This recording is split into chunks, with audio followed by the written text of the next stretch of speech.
សួស្តីប្រិយមិត្តទាំងអស់គ្នាសូមស្វាគមន៍មកកាន់ Channel ចំណេះដឹងប្រចាំថ្ងៃរបស់ Admin ហើយថ្ងៃនេះផងដែរ Admin នឹងលើកយកចំណេះដឹងខ្លីៗមកជម្រាបជូនដូចតទៅ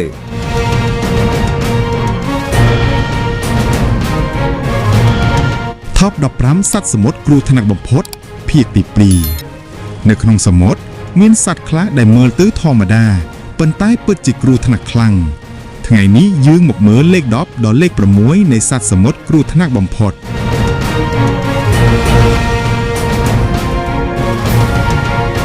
លេខ10គឺ Blue Ringed Octopus វាជាសត្វតូចមួយដែលមានរង្វង់ពណ៌ខៀវលើខ្លួនប៉ុន្តែពើរបស់វាអាចធ្វើឲ្យមនុស្សឈប់ដង្ហើមបានយ៉ាងលឿន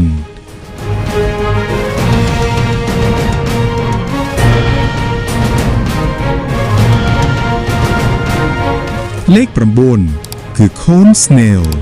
វាជាខ្យងសមុទ្រតូចមួយវាអាចបាញ់ពើដោយព្រួយទៅលើសត្វឬមនុស្ស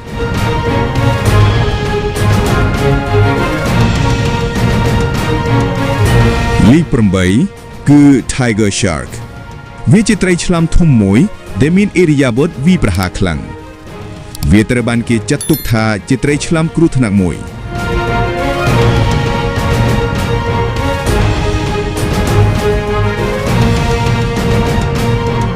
លេខ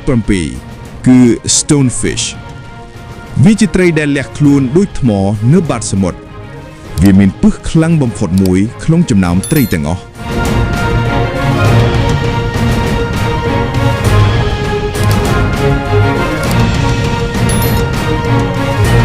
លេខ6គឺ Great White Shark វាជាត្រីឆ្លាមដ៏ល្បីនិងធំមួយវាមានធ្មេញមុតខ្លាំងនិងអាចវាយបហាបានយ៉ាងលឿន